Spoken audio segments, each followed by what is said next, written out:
The wheel of time turns, ages come and pass, leaving memories that become legend, legends fade to myth, and even myth is long forgotten when the age that gave it birth comes again. This is the opening line in all of the Wheel of Time books, a famous fantasy series written by the great Robert Jordan, which I think, in my opinion, encapsulates the major way that Oda tells his story, the major way that One Piece goes about its narrative. Because the way that One Piece explores the themes of inherited will, of dreams, of freedom, is they establish a legend. They establish a story which turns into a legend, which eventually turns into a myth.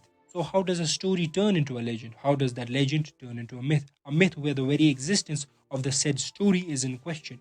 One Piece and how it explores inherited will is probably the best I have seen personally in any story. One Piece not just inherited will, but pretty much most of its core themes it explores through establishing a legend or a story. For example, Hirolook's story, or Roger's legend, or Skypia's myth. Ora goes about this in two ways. One is, of course, where a story, a legend, a myth is already in place, and that is what inspires our main cast, while the second is Luffy, who is the actualization of Roger's legend of Joy Boy's myth. In this video, we will go through all these representations of a person, that being story, legend, or myth, or an idea, I think would be the better word to use here, and how Ora goes through all of them, how all of these give a romantic feeling, and how he also does it with Luffy. The first being the story. The story aspect, you have to check two boxes for this. One, the people that listen to the story have to know that the story happened for real. It could be a distorted version, it could be a version where the facts are manipulated, but the people have to know that the story, that the characters that are in this story actually lived once. No matter the tale that they hear, whether it's actually right or wrong, the ending, that's the one thing that has to be the same. The ending has to be something that everyone knows for a fact happened the way it did. In One Piece, Oda has established many stories in many islands. The prime example of this is one Hiruluk, second is Odin. I'm gonna go with Hiruluk and expand on him a bit on how his story stands up for freedom, for dreams, for infinite possibilities. Hiruluk's story, what he represents, is he is the first clear example of inherited will in the One Piece manga. The first time where no matter who you are, no matter how you experience a story, whether you watch it just for fun, whether you analyze it, whatever you are, whatever experience you are having with it, it's clear to you what Oda is doing here, which is that he is exploring inherited will. He is exploring the idea of inherited will. In Hiruluk's story, the facts are not distorted, they are not manipulated.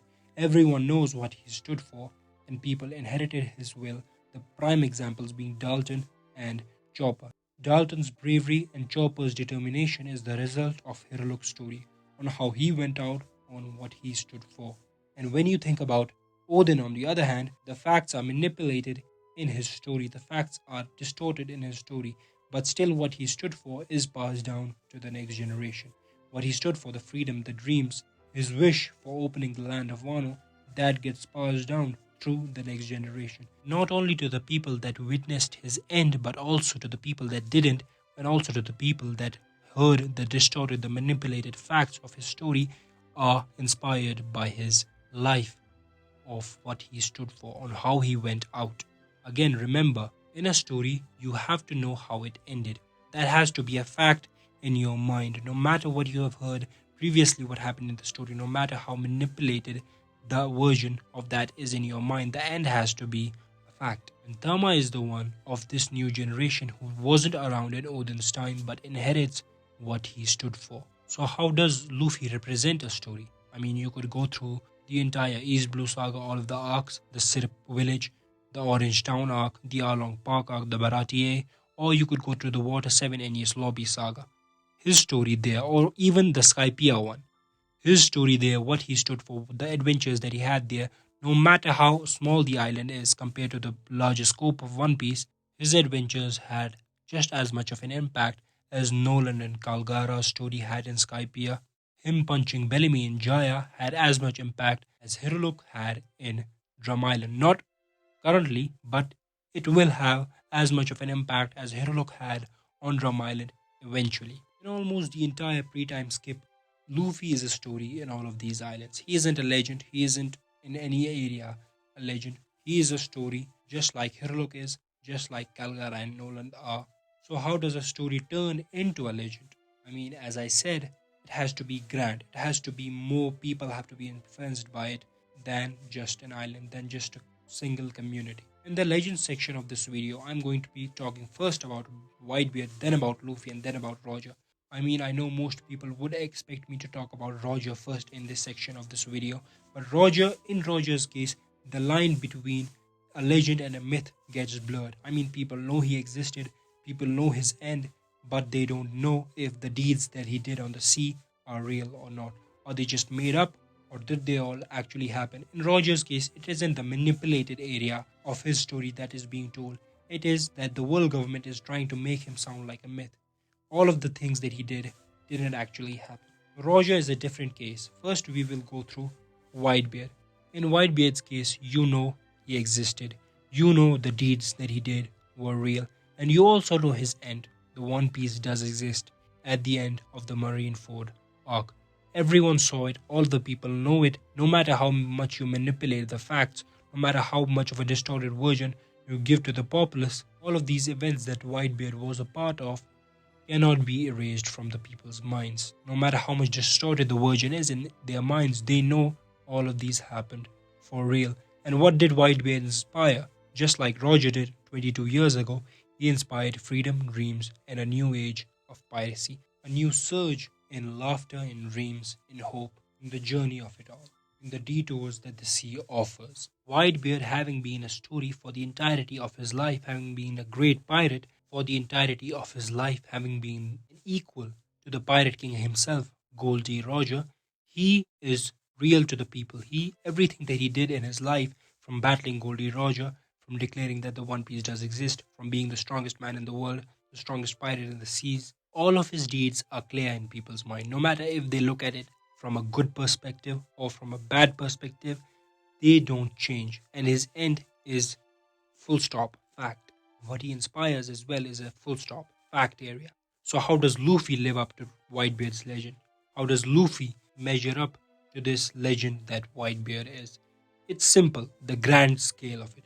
Luffy, as I said earlier in this video, is the actualization of Roger's legend. A story turns into a legend when it turns grand, when the people that it influences increases. It doesn't stay limited to just an island, but it spreads across all over the world. That's what turns a story into a legend. And how many stories, how many adventures has Luffy already had in the One Piece world? How many lives has he already touched? How many islands has he already liberated? How many times has he already been the representation of freedom, of dreams, of inherited will in the One Piece manga? Even recently in the Wano arc, when the Joy Boy Returns panel happened, when he finally achieved the status of a legend, when he was being compared and put in the same lines as Ryuma, the god of the blade, it felt earned. Why? Because of how many adventures Luffy has already had, how grand he has become, and of how grand him freeing Wano is. All of these stories that Luffy has had in his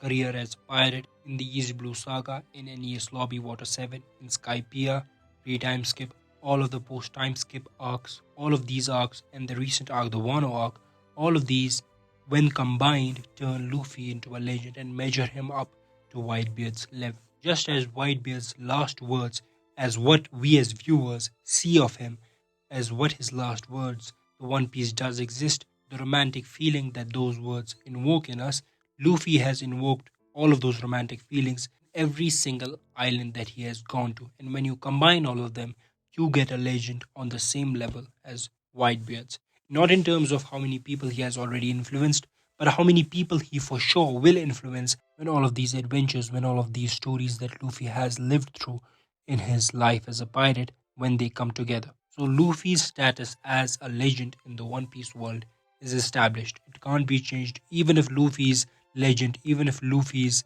adventure ends right here, it won't change anything about him for sure attaining the title of a legend.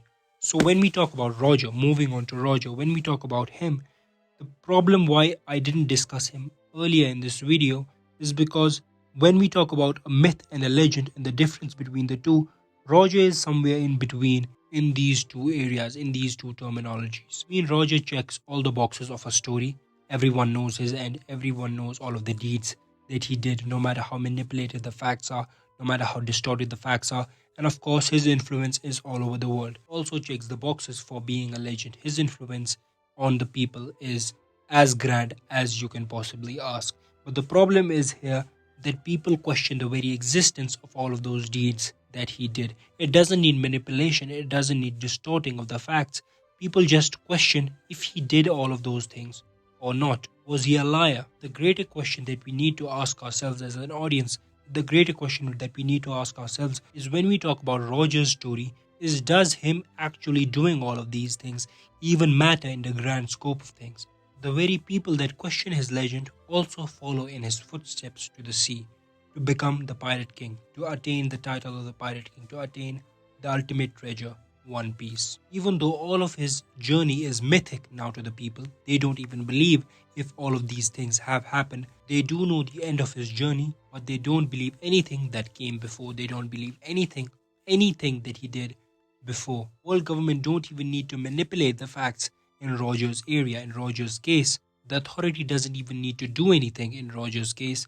The people themselves question Roger's legend. But of course, the question that we need to ask ourselves is, does it even matter? Because of course, people still screamed with laughter, with joy, with happiness, with hope when Roger declared that he attained the One Piece, and he has still kept it in the Grand Line. Go it, find it, it's all for your taking. No matter how mythic the tale of Roger's legend becomes, no matter how mythic his journey becomes, people will still continue to follow it. No matter how much they question it, the very people that question it will still follow in his footsteps. Why? Well, there's a simple answer. Because Roger's legend stands up for freedom, for dreams, for inherited will. That's what Roger's legend represents. So even if this mythic feeling that his legend has still can't stop the influence that this legend has had on the people. Now getting on to the myth section. Myth section I think is best explored through two areas, the sun god Nika and Skypia. The sun god Nika, the idea of him, the idea of a liberator is mythic. People don't believe if the warrior of liberation ever even existed, but they still pray for him. In the sacred land of Marijoa, in the prison, the slaves still pray for him. They still pray for his return. And Skypia, the mythic land of the sky, the city of El Dorado, people question it, and they are right to question it. But Mont Blanc Cricket, the Straw Hats, they still go for that dream. They still try to reach out for the island in the sky, no matter how mythic it is. So a myth, basically what it represents is, it's a complete lie. It can be a complete lie. You don't even know the end. You don't even know the story. You just know what it stands for. You don't know where it started, but you still follow it purely for the fact of what it represents to you, what it gives you. And it gives you hope, hope for inherited will, hope for freedom, hope for dreams. 400 years ago, Nolan and Calgara's story, the Skypia story, how that played out, their story in the grand scheme of things for the major populace of One Piece is a myth. And it's long forgotten until Luffy, he comes along, he gives rise and makes that a story again. He turns Skypia into a story again for the people of Jaya, until of course it turns into a myth again, and again someone else comes along and makes it a story once more. Just being associated with a mythic thing, with a mythic area, Sky Island, Luffy will eventually attain the title of a myth himself. A myth doesn't necessarily have to be grand like a legend does, but it has to check one necessary box. People shouldn't know whether it happened for real or whether it was all just a made up story. But they should still follow it. They should still follow what it stood for. That's what I personally think a myth is. So well, that's all for this one. My voice is really bad in this video purely for the fact that my throat is burning while I'm recording this. But I had to get this video out. I had to record it now, considering I'm a lot busier these days. But I love doing YouTube. I love making videos. And YouTube has become a sort of escapism for me now. So no matter how busy I am going to be making videos. I mean every week or at least every 2 weeks. I'm honestly very sorry for the lack of good voice in my videos, and especially in this video considering my throat is jammed. So I hope you enjoyed it. That's all for this one. Like, comment and subscribe, and I hope I will see you next time.